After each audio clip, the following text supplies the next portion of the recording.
we met in Montreal.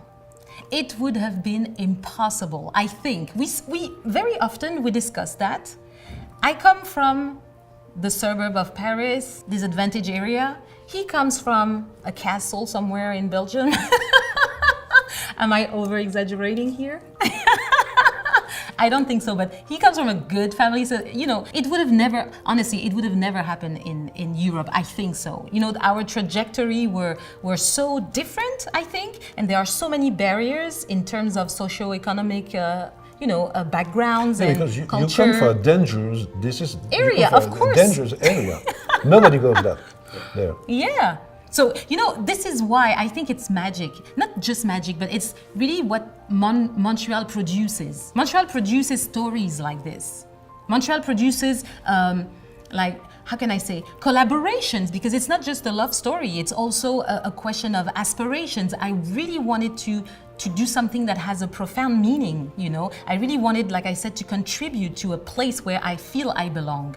And Hubert has the same vision at some point in his life. So I think that being in a space where we can get rid of all those unnecessary how can I say, barriers, limitations, conditionings, and focus on who we are and what we want to achieve, Montreal gave us that. So I think it's a beautiful story. There is no social differences in Montreal, I would say. Even in Quebec, the concept of different social class, I think it doesn't exist. You have people having a lot of money, people being poor, but that's not a social class. And that's the opposite of what Europe has. It's true.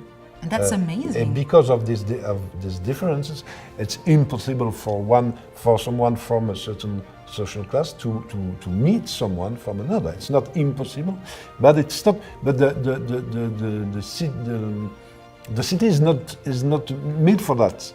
So in Montreal, it's different. It's really difficult because for me, there is only one class, one social class in Quebec, only one, with a lot of differences in revenue. But for me, the socio-economic status, the cultural status is the same for everybody in Montreal.